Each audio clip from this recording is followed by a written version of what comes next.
is Channel Africa, the African perspective. Africa World Hour. Greetings and welcome to Africa World Hour. We are coming live to you from our studios in Auckland Park, Johannesburg, South Africa.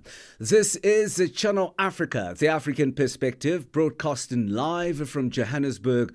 Catch us on the SABC Plus app at DSTV Audio BK, channel 802, and OpenView, channel 628.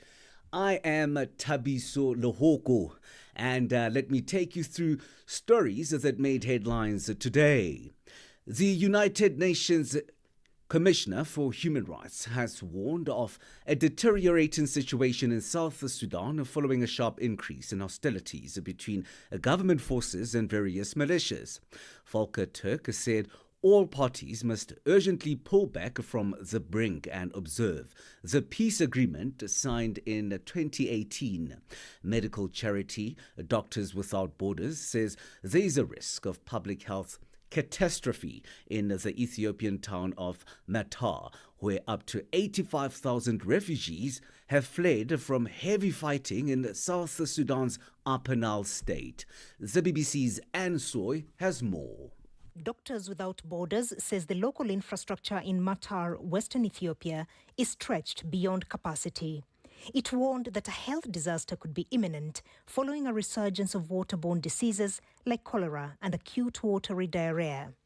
Many of the refugees have endured serious food shortages, and nearly a tenth of their children are now showing signs of severe acute malnutrition. Malaria rates are also very high in the area. After fleeing their villages following brutal attacks by Islamist militants in Nigeria's northeastern Borno state this month, hundreds of families are beginning to return home under the protection of a military escort. David Doyle reports. Borno State Governor Babagana Zulum said leaving residents to live in a camp in Dikwa was a big threat, as it would leave young men, quote, vulnerable to recruitment by insurgents. At least 2 million people have been displaced and thousands killed by the insurgency in Nigeria in the last 16 years, according to humanitarian groups. The upsurge in attacks in Borno State this year has raised concerns that militants are making gains again after years of intense attacks by the military. Former South African President Thabo Mbeki says the African continent must never again allow a situation where an African country is invaded. He was speaking ahead of the Thabo Mbeki annual lecture in Dar es Salaam, Tanzania. Mbeki says that the three African countries, South Africa, Nigeria and Gabon, which were then members of the UN Security Council, voted for a UN resolution which led to the killing of Libyan leader Muammar Gaddafi. Mbeki says they shouldn't have done that.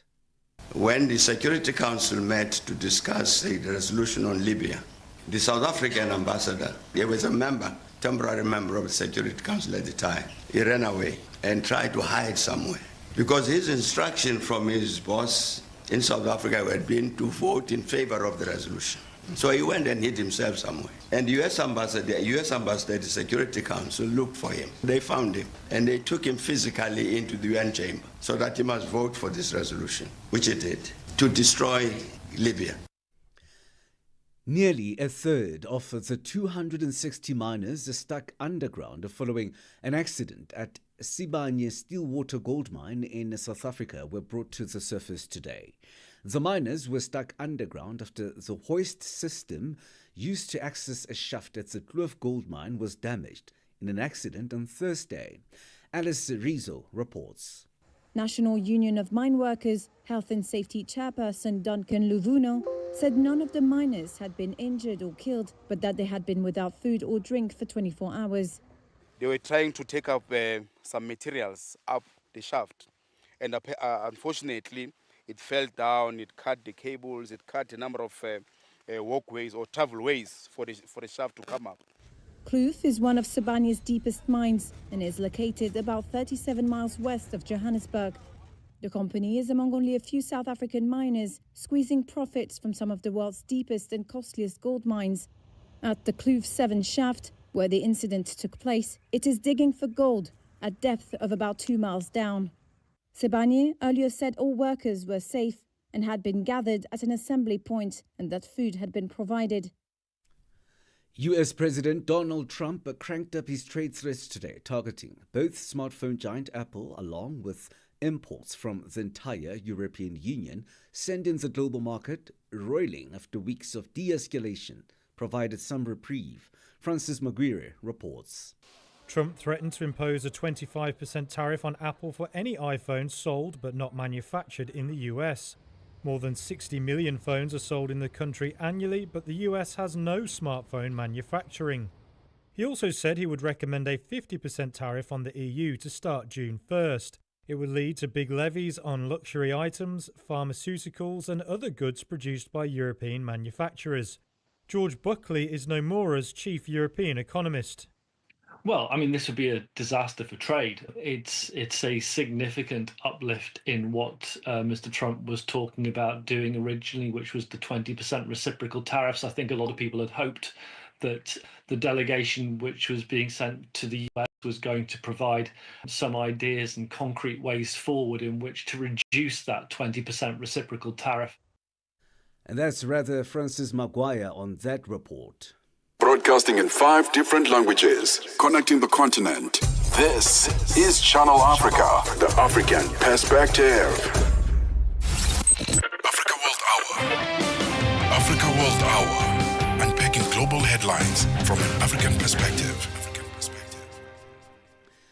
Former South African President Thabo Mbeki says that the business community has major issues to raise in their interest and the continent, which should be reflected properly at the G20 summit taking place later this year in South Africa.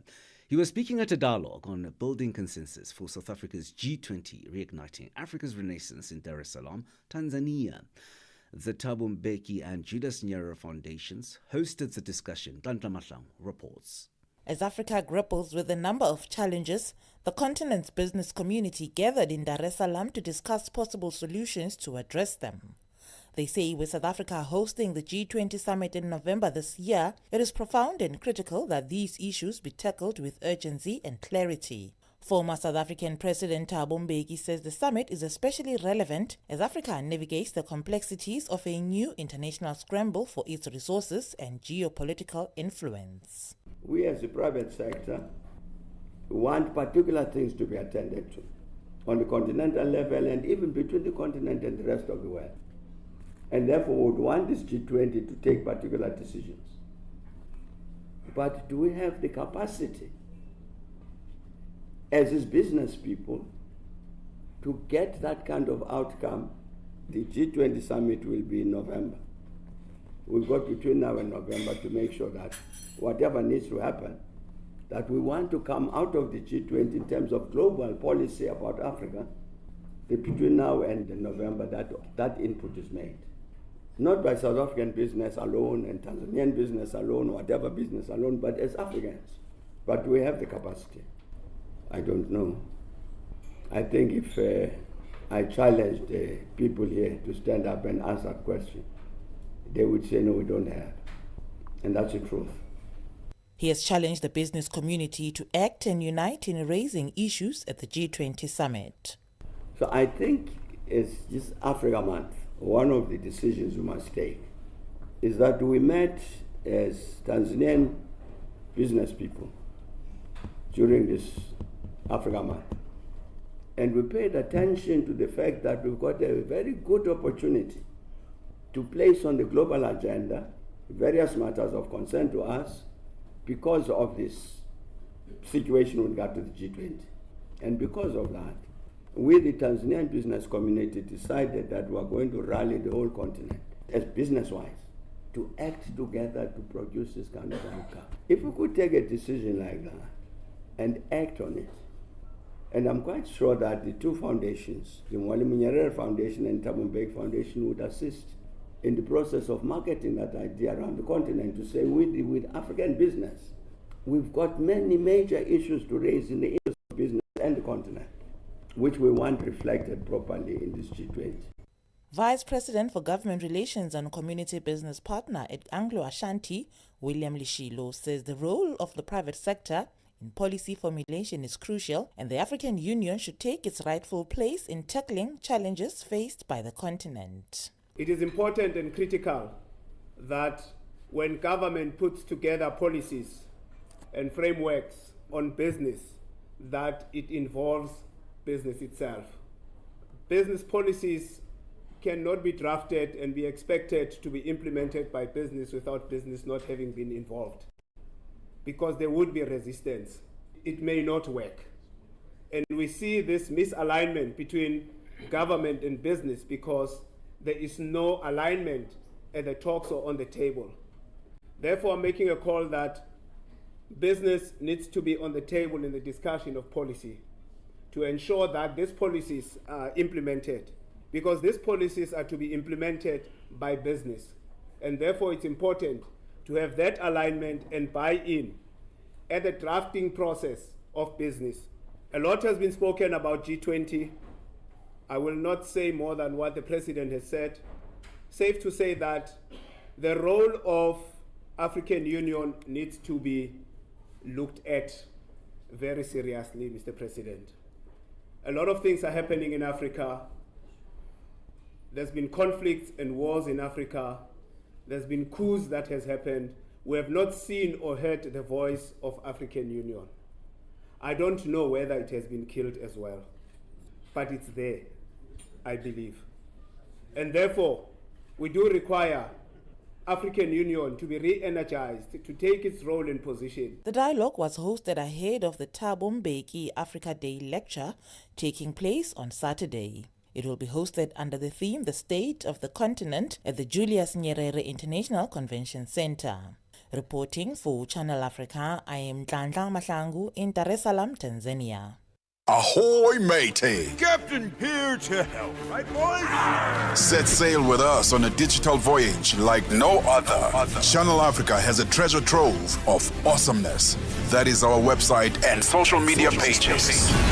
Tell me, why are you here? We want you to be part of our adventure. The winds are changing, Captain. And this time... Imagine a world where curiosity knows no bounds, where entertainment meets enlightenment, and where every click leads to the African perspective.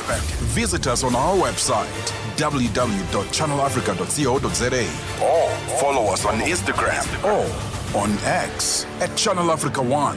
Go on, like us on Facebook at Channel Africa One.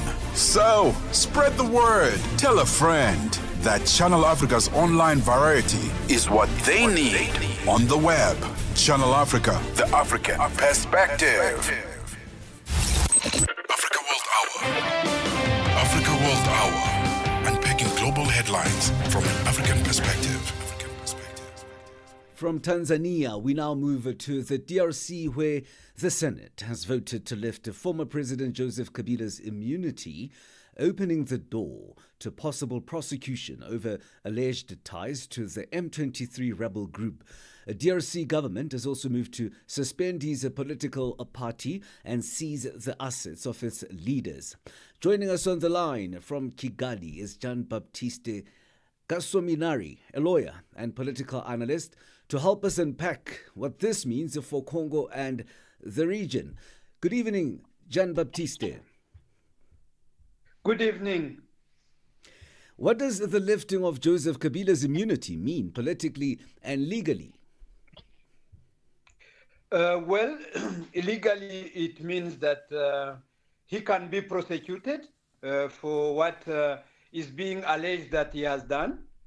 And politically, I may say it is even worse because his political party has been suspended, and now he is not allowed to exercise his political rights in DRC because actually after lifting his immunity, it means he has become vulnerable. He can be prosecuted and arrested and maybe face any legal and political mistreatment because when you look at how it has been done, you cannot separate this saga from a political decision. So it's it's so unfortunate that they have moved to that decision to lift his immunities and to decide that he will be prosecuted. So as somebody who has been the president of that country for over a decade, precisely for 18 years, this is a person that is very well respected in the country. This is a person that has a very strong legacy in Congolese politics. So a treatment like the one that was reserved to him by the Senate, which decided to lift his immunities, is a very bad decision and is not a welcome decision. Why is he being linked to M23?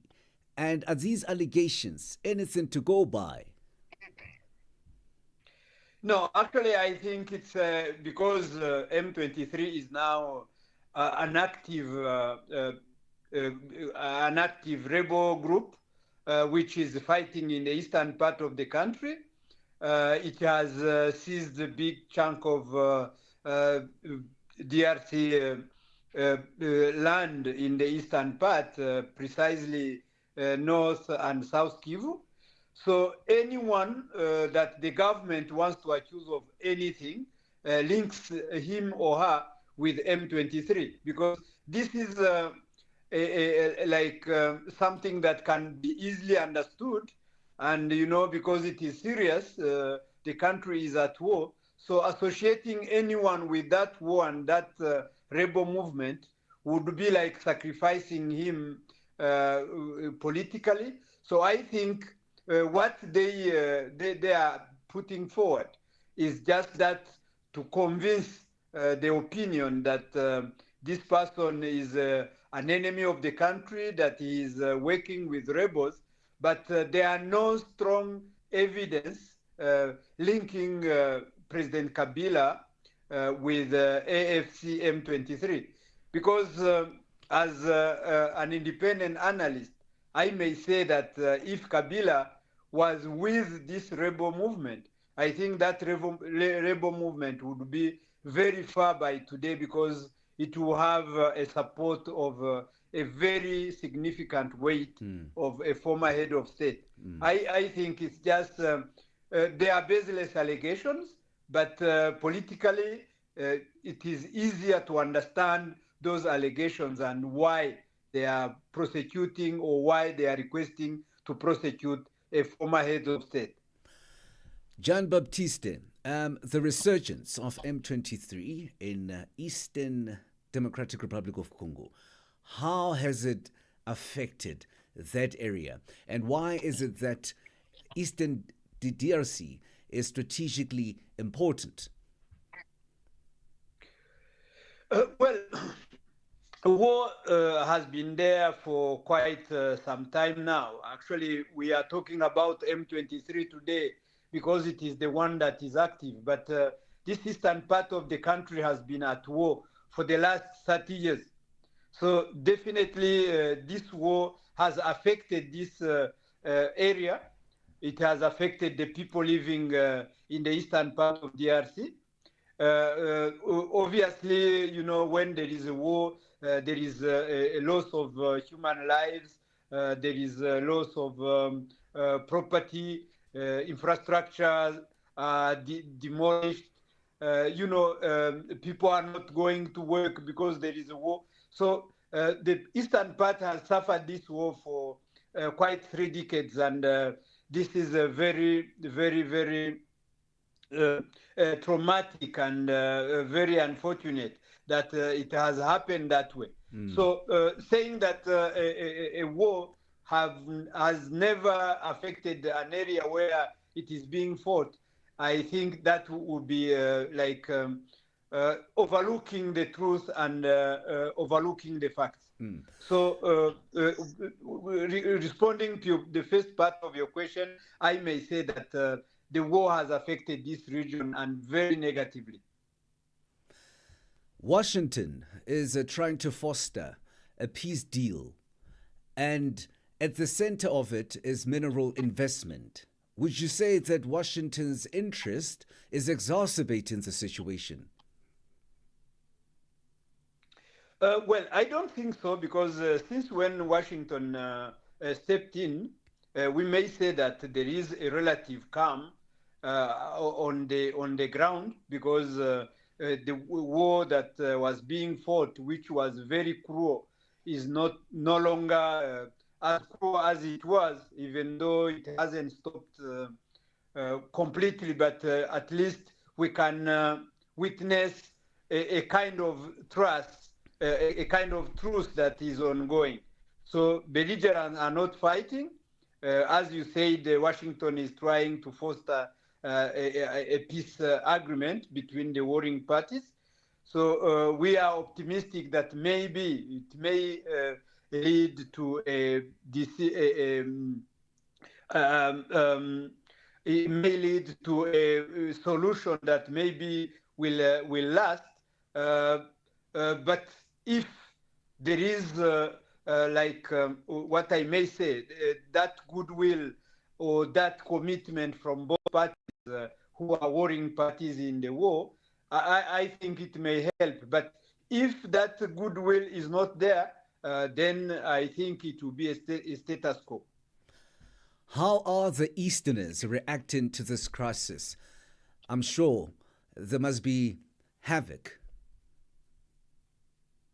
Yeah, definitely. Actually, everyone wants the war end because, as I said earlier, it is affecting the lives of everyone, including those fighting and those not fighting.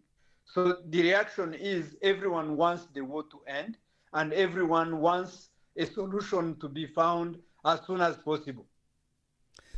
Now, looking ahead, what are the possible outcomes for Kabila and for peace in Eastern DRC? Well, I think everything will depend on how the government of Tshisekedi deals with this issue, because after lifting his immunity, if he is prosecuted and if by accident or by, unfortunately, if he is convicted and maybe other legal consequences follow, then I think Kabila himself will be in a position to fight back. And if he fights back, looking at his weight, his political weight in DRC, then I think the situation, instead of being solved, instead of appeasing the situation, I think the situation will worsen, which is not what people expect, because people want peace, and they want peace now. Jean Baptiste, thanks for joining us this evening on Kabila and Eastern DRC. Thank you so much. That was Jean Baptiste Gasominari, a lawyer and political analyst based in Rwanda's capital, Kigali. Africa. It's time to plug into the heartbeat of the continent. Tune in to Channel Africa, your go-to radio station that broadcasts in 5 different languages. L'Afrique du Sud célèbre la journée nationale du Kabla hujaitwa kwa jina la Double K, or more of our forests have been destroyed. Kama kutuli branchi ndi Partido Africano da Independência da Guiné. See, Channel Africa represents every corner of this amazing land. From Lagos to Cape Town, Nairobi to Dakar, we've got you covered with the freshest news, music, and cultures. So, turn up the volume, feel the rhythm.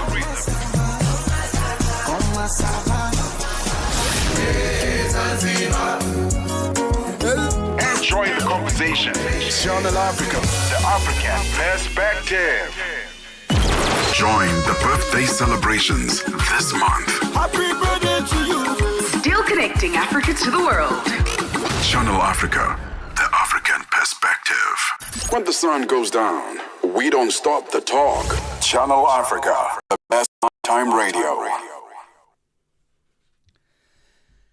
International rights groups are sounding the alarm after reports of a massacre in central Mali. Amnesty International and the International Federation for Human Rights have condemned the extrajudicial executions of civilians in the town of Diafarabe, allegedly by Malian soldiers and Dozo militia fighters. The groups are calling for an independent investigation, warning that these killings may amount to war crimes. For more on this, we are now joined on the line from Senegal by Osman Diallo, Sahel researcher and Amnesty International's Regional Office for West and Central Africa, to help us dissect this and understand what happened there. Good evening, Osman. Good evening. Osman, let's begin with the basic facts. Exactly what happened and who are the parties allegedly involved? Because I see now it seems as if the militia group and the army came together. Could I be right? Yes, that is the case, because those individuals that were arrested on the 12th of May in the market of Diafarabe were arrested by members of the militaries, some in plain clothes, some wearing uniforms, accompanied by local members of the Dozo militia group. So it is pretty much confirmed that both parties, the Malian military and its local allied forces, the Dozos, were involved in the arrestation of those 23 individuals, and they're carrying over the southern shore of the river from Diafarabe, and then their extrajudicial executions some days afterwards. Could this be ethnic tensions? The group repeatedly targeting Mali's conflict zones. Are there any ethnic tensions in that part of Mali? Yes, we cannot say that there are ethnic tensions, but there is an ethnic dimension to the conflict that has been growing on and on over the years. As you might know, the main armed groups of Mali that is active in the central part of the region, in which Diafarabe is located, the Katiba Masina, recruits heavily among the Fulani pastoralist groups.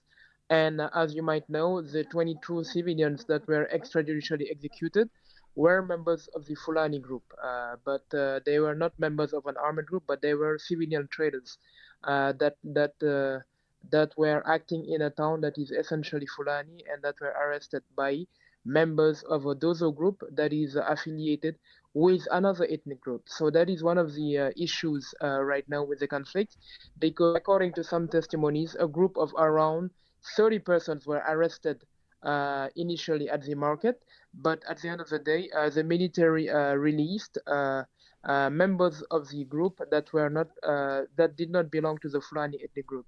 So certainly there was an ethnic profiling in the arrestation that led to the extrajudicial executions. Amnesty wants justice. Why do you think this incident was not widely reported? Do you think there's a cover-up? I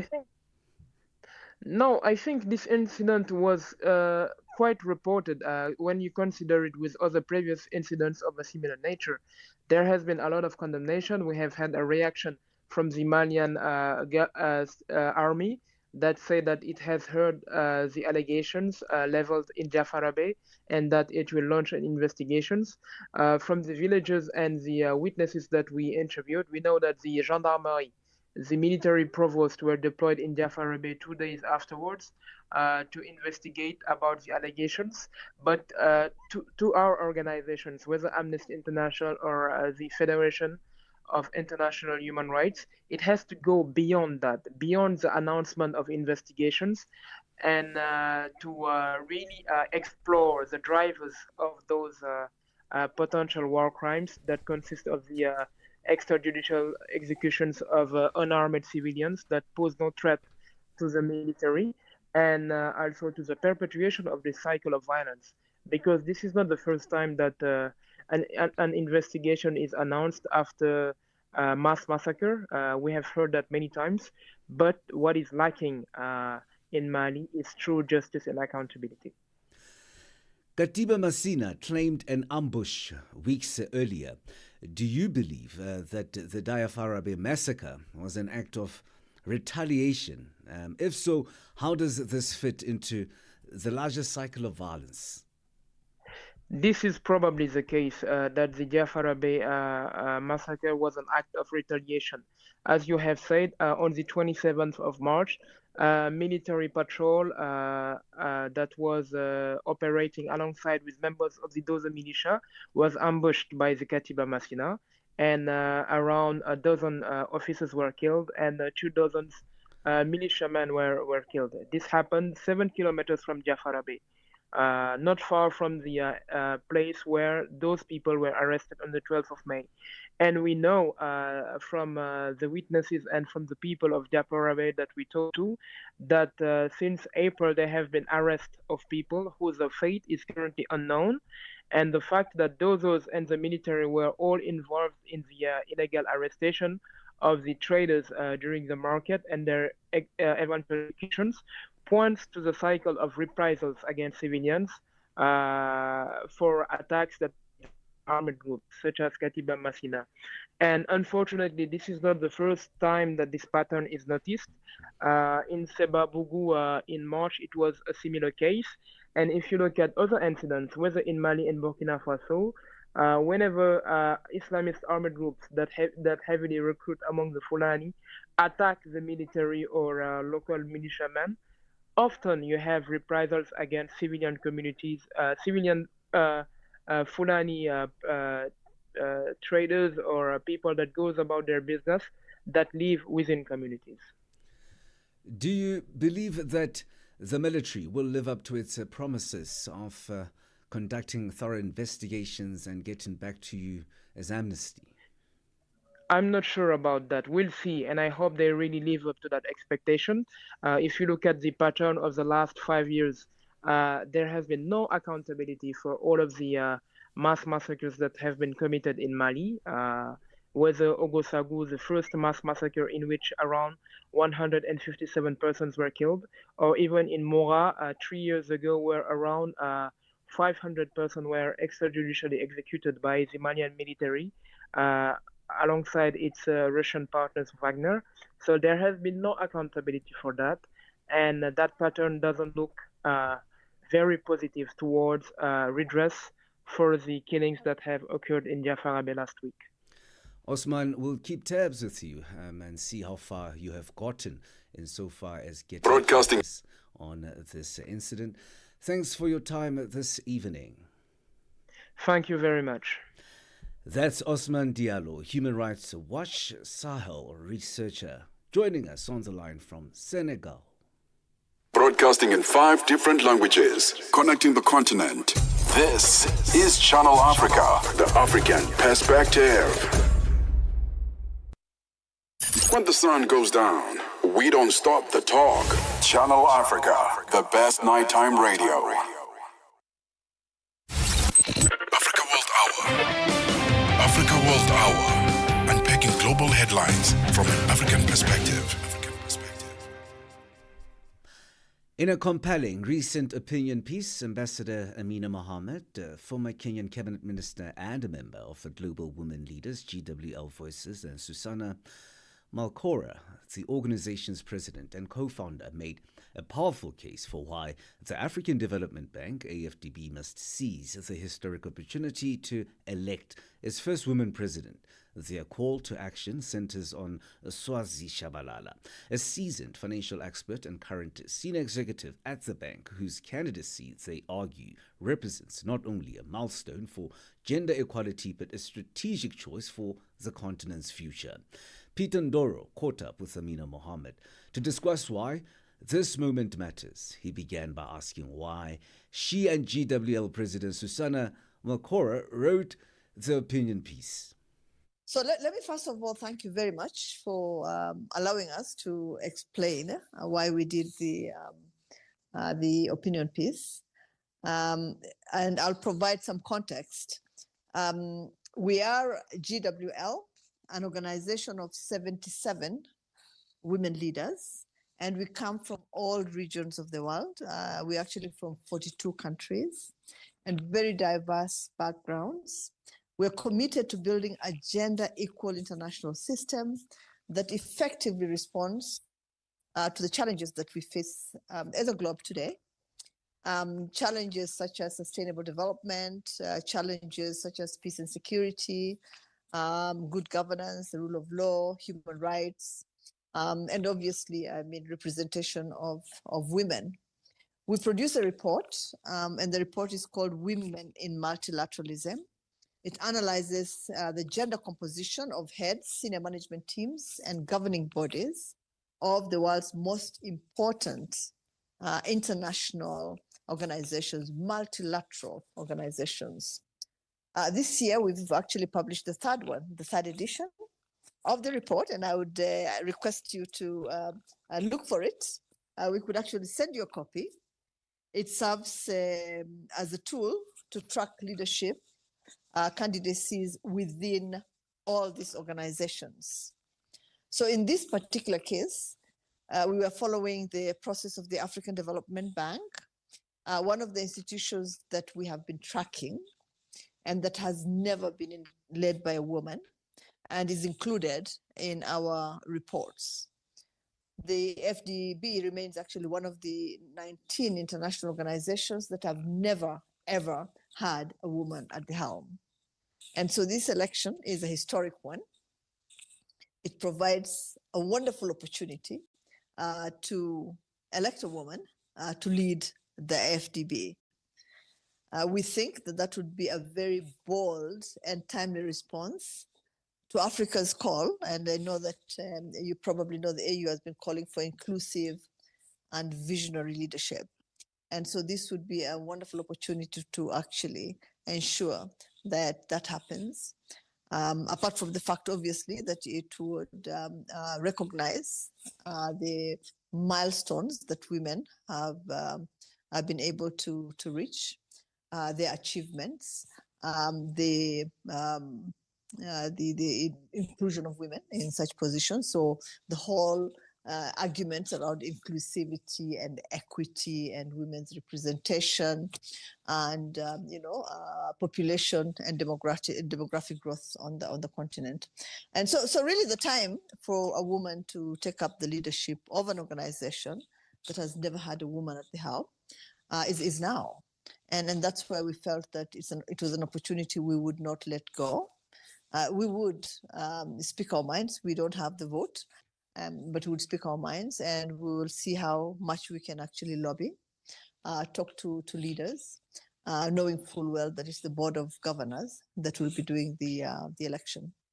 In the piece, you say that the African Development Bank can't afford to wait. What are the consequences of continuing without gender parity in such a pivotal institution on our continent? Look, I don't think we should continue having business as usual, because it denies women the opportunity, to showcase the values that they bring to the table. We need more women in leadership. I think that's not a secret, and not because it's the time for women, and not just because it's the right thing to do. I think it's the smart thing to do, and I think it's a fair thing to do. And it's also because we need something different. At a time when global challenges are actually emerging in ways that we never anticipated, leadership that brings a fresh perspective is crucial. I think we need it. And what could be more transformative for the African Development Bank than for the first time in its history, having a woman at its helm? This change would reflect half the world's population. It would bring a leadership style that is urgently needed in today's multilateral system, a leadership that has empathy, that is resilient, that's collaborative, that has integrity, and that I think we always are told that women have a higher emotional intelligence, than our male counterparts. And visionary thinking, as well as just, being able to communicate what the challenges that the continent is facing, are. And bringing this to not just to the grassroots, but to the level where all of us can actually understand what the issues are, what's being done about these issues, and what we need, what is the roadmap? What does the African Development Bank need to do to make the difference that it must. Done an amazing job so far, but I think it's time also to move to the next level. And so it would be a wonderful, I think, a wonderful opportunity, but also would be an amazing message and signal to the world. We already have, women leaders in Africa. We have the Her Excellency, the President of Namibia, and we also have Her Excellency, the President of Tanzania. And we can already see the changes that are evident in their leadership styles and in what they bring to the table. So I think that the African Development Bank being part of that movement, being part of the movement of just acknowledging the role of women leaders would be phenomenal. So 60 years on, the bank has never had a female president. Why do you think this is? Because I guess it talks not just about the bank itself, but many institutions across our continent. What's holding women back? Why are they being held back, do you think? I think that, first of all, let me say this. This is not an isolated case. It's not as if the African Development Bank is the only multilateral organization that has never had a woman leader. Women are truly underrepresented in leadership positions. And if you look at the reports that we have been producing, it clearly indicates that we need to do something about this. It's so glaring that the women leaders are not getting the opportunities that they actually need to lead. Right now, there are fully qualified female candidates for every multilateral organization, not just one, not just two, but for all of them. And it's time to move from just creating the awareness that we have women leaders that can do the job to action, to actually allowing them that opportunity to lead. And we have an opportunity then to gauge and see whether what kind of impact this leadership has had, whether there are any changes, whether everything that we've been saying cannot, at the end of the day, be proven. I think that it's really, really important that we move to that place where we can show that yes, we gave an opportunity to a woman, but she probably did not deliver. We want to prove that we can do just as well as everybody else, maybe by the grace of God, even better. Having women represent organizations, represent countries, sends a fantastic signal to more than 50% of the population of our continent that is female.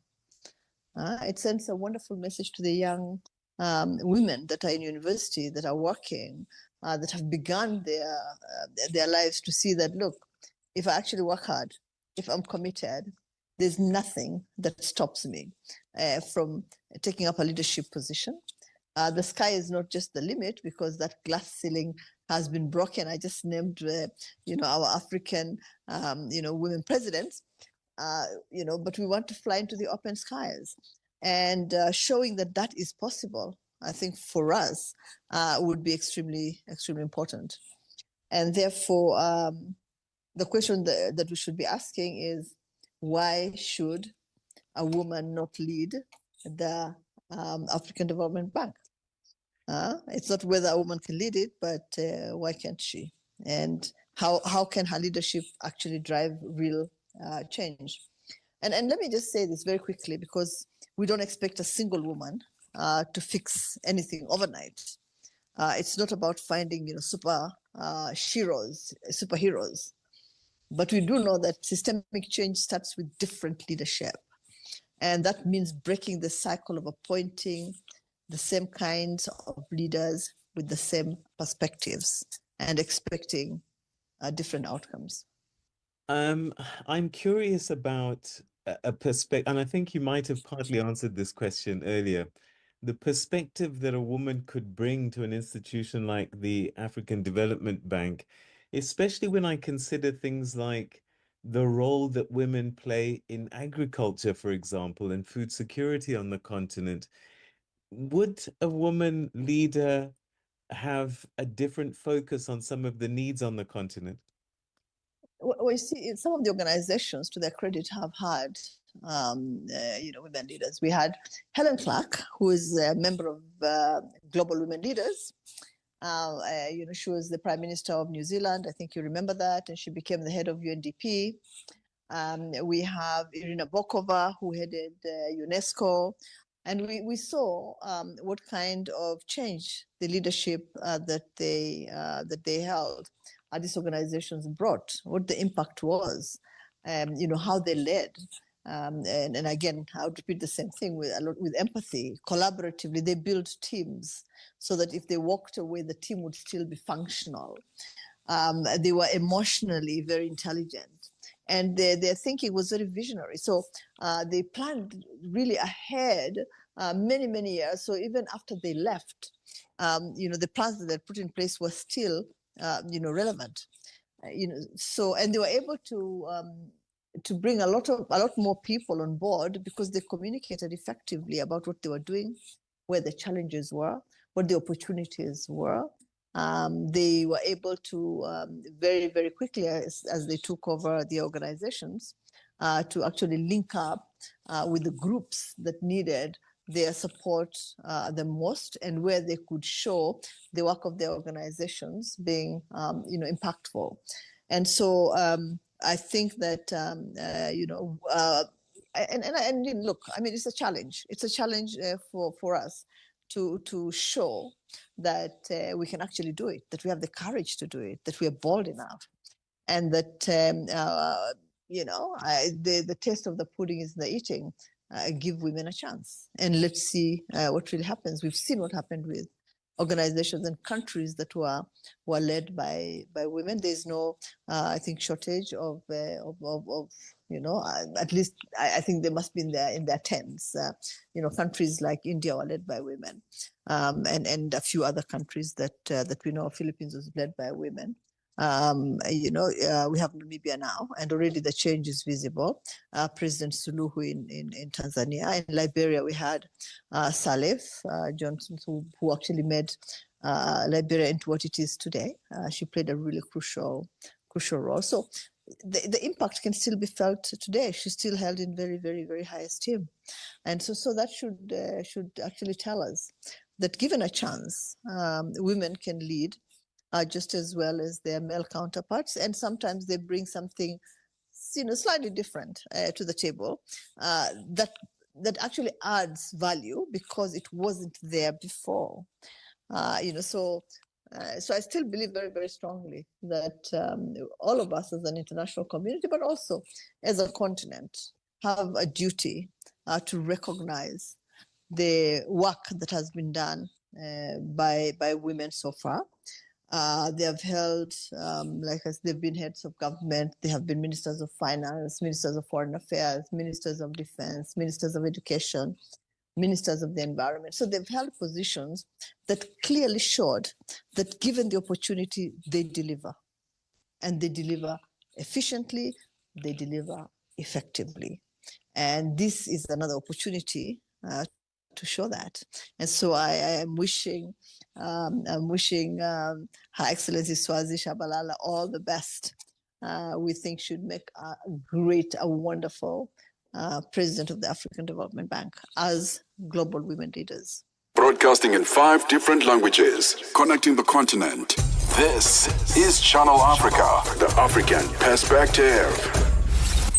Africa World Hour. Africa World Hour. Unpacking global headlines from an African perspective.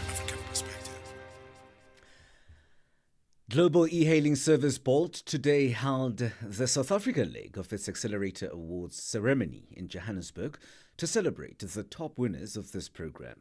The top 10 prize investment of more than the winners were awarded a more than $2,000 cash prize investment for their businesses, which includes mentorship programs. Bolt partnered with the country's transport department and the Gauteng provincial government throughout the duration of this program. For more on this program, Weyinmi Agaduino, Bolt Head of Regulatory and Policy Africa, joins us on the line. Weyinmi, how are you? I'm very well, thank you. How are you? I'm well. Please tell us more about this accelerator program and how the top 10 or winners were selected. All right, the Bold Accelerator program stems from the Bold Urban Fund, a fund that was recently launched by Bold to enhance the driver community and empower the drivers, its driver partners. So the Bold Accelerator program has run across different countries in Africa.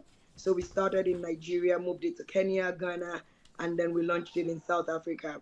The program offers mentorship, an academy to drivers to help them build their entrepreneurial journey and help startups, grow. So what we thought about was, how can we support drivers? How can we support their dreams and encourage them to make additional income? And that's what gave birth to the Bold Accelerator program. So we roll out an application phase where the drivers get an application form in-app, and they're encouraged, to fill the form. We held several webinars to put them through the application process and improve their understanding of what the program was about. Then we had about 538 applications, and we did a shortlisting with our partners, Prenari, a business school. They were the facilitators of their business hub and an academy. They were the facilitators of the program. So they helped us with the shortlisting, and then we picked 100 people. Now, those 100 people were taken through a boot camp phase where they were mentored and taught about business and starting a business, and they went through an academy and did a bit of project management and some other trainings. Subsequently, they were asked to submit a pitch video, and the pitch video was the last criteria to pick the top 20. However, when we picked the top 20 that went into the business bootcamp, we encouraged the other 80 people to stay on in the Bold Academy and continue their learning journey. So they had the opportunity to complete the project management, customer care, business analysis, data analysis, digital marketing. So they had a number of courses they were exposed to, while the other top 20 were mentored by well-known business owners in the country that took them through mentorship. We had mentors in tax, in project management, in startup funding, from different spheres of business that took them through a process for about 2 months or 3 months. So the entire mentorship phase was like 4 months. And then yesterday, we had the pitch day where the top 20 had the opportunity to pitch their business ideas to about 7 panelists, 7 judges, 2 from Bold, 2 independent people from Prenari, and 2 people from the Gauteng Department of Economic Department, and 2 people from Prenari. So we had and 2 independent startup owners that were in the room. So we went through the process. Everyone had the pitch. We evaluated their pitches. We scored them based on our judging criteria that was vetted, and then we picked the top 10 with the highest scores. So that was the process. So one would say, at least they were given enough time. So the top 10 winners from South Africa, the South Africa leg, will receive more than $2,000 to invest in their businesses. Is this at the end of their journey with you? No. So each winner got 2,000 euros each, and this is not the end of the journey. Subsequently, they're going to go through a dedicated 4 weeks mentorship phase where we're going to sit with them and teach them how to deploy their funds. And then subsequently, every quarter, they assign mentors from Bold that checks their journey on how they're doing, because this is not just about giving money to Bold. We're passionate about the growth of their business. From the top of my head, I can tell you where each and every business owner or the top 10 winners from Kenya, Ghana, and Nigeria are, right? So we're still in touch with them. We still touch base with them, and we look for different partners for them and different investors to help them with their business. So it's not the end of the road. There's going to be continuous partnership, and we've already identified some businesses that tie to the fabric of Bold's core business that would also like to mentor. So it's a journey. There's going to be continuity. I'm interested to find out of the kind of business ideas they pitched. Which one stood out the most for you? All right. So one thing so we had various businesses, but what we're looking for were businesses that had scalable ideas, right? So we had people that pitched business around safety. So there was a participant that pitched an idea around car trackers. But his car tracking system is different because of where it will be imputed. For safety reasons, I can't talk much about that because that's part of his IP and the core of his business. Another pitch that was good to us was sustainability, right? The conversion of fossil fuels to CNG, right? With the conversion kits. And that was important to us was delivery, right? With bicycles in the townships. Right now, you're no longer looking at the cities, how they were going to be moving people around and moving goods around in the townships. We also had businesses, people that pitched businesses around long distance transportation, right? Yeah. How we could reduce traffic, ride share, and they were doing it across Limpopo. The participant already started in Limpopo, so he's already moving people, and he's trying to see how we can move more people across.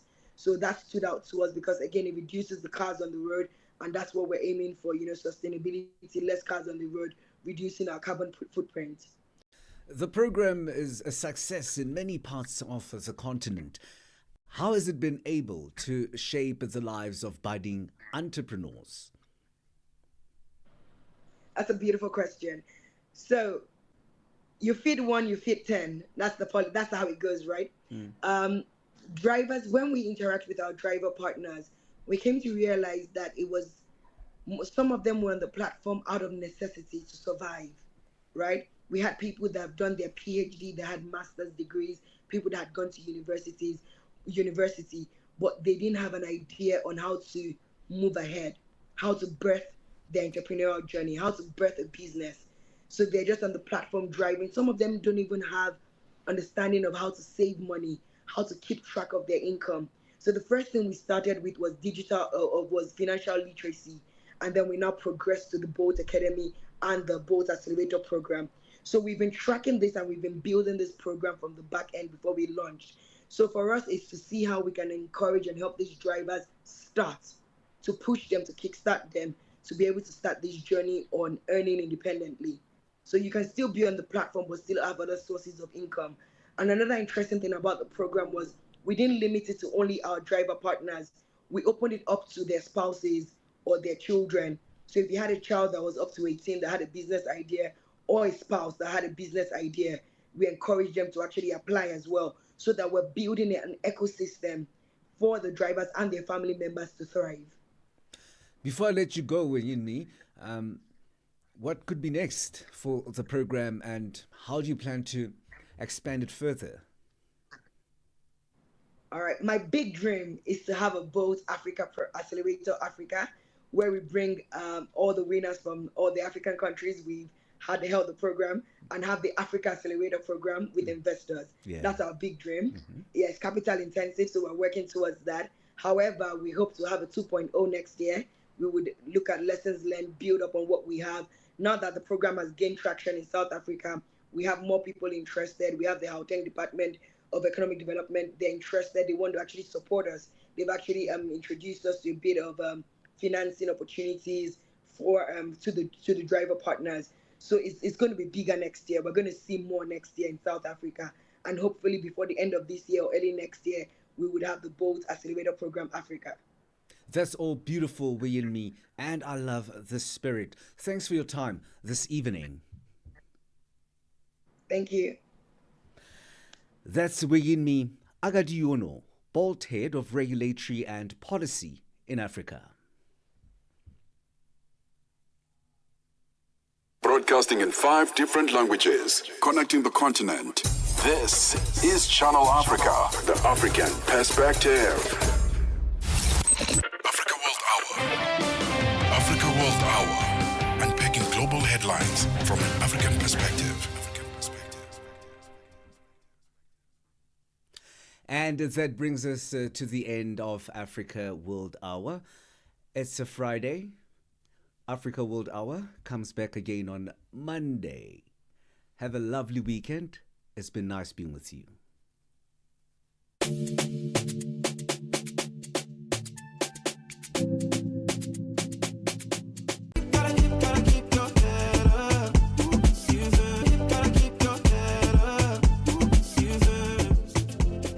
Broadcasting in 5 different languages, connecting the continent. This is Channel Africa, the African perspective. Hotlines bring you fresh perspectives about love after dark. Hey, Charlie.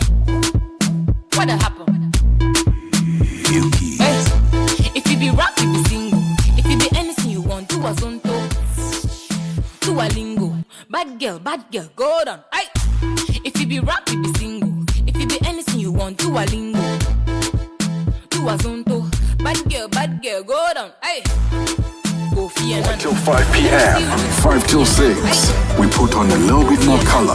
Vue d'Afrique with Joel Moteba. We go to East and Central Africa and find Darubinia Africa with I Am Shakif. Madapiri gives us some life. Zochitika, 7 till 8 p.m. Maria Mokumalo comes in 8 till 9. We get some useful knowledge. Kalodiscopia, 9 till 10. We take a look in Africa and beyond. Africa World Hour with Sipiso Makweta. And we close it up with some love. The Hotlines with Shailen Dikumana. 10 till 12 p.m. on Channel Africa. Across borders, across time zones, on air, online. This is Channel Africa. Africa has a voice, and that voice is Channel Africa.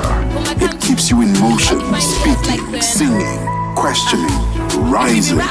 Wake up with Rise and Shine 6 till 9. Peter and Asanda as they bring you breaking news, sharp analysis, and the voices that shape the day. At mid-morning, we get on the move with Palisa and Benjamin, digging into the African lifestyle, people, and the things that make Africa smile. 12 till 1, Africa Update with Luluka Bukala. Vue d'Afrique with Joel Moteba. We go to East and Central Africa and find Darubinia Africa with I Am Shakif. Madapiri gives us some life. Zochitika, 7 till 8 p.m. Maria Mokumalo comes in 8 till 9. We get some useful knowledge. Kalodiscopia, 9 till 10. We take a look in Africa and beyond. Africa World Hour with Sipiso Makwetla. And we close it up with some love. The Hotlines with Shailen Dikumana. 10 till 12 p.m. on Channel Africa. Across borders, across time zones, on air, online. This is Channel Africa. Africa has a voice, and that voice is Channel Africa. It keeps you in motion, speaking, singing, questioning, rising. Wake up with Rise and Shine 6 till 9. Peter and Asanda as they bring you breaking news, sharp analysis, and the voices that shape the day. At mid-morning, we get on the move with Palisa and Benjamin, digging into the African lifestyle, people, and the things that make Africa smile.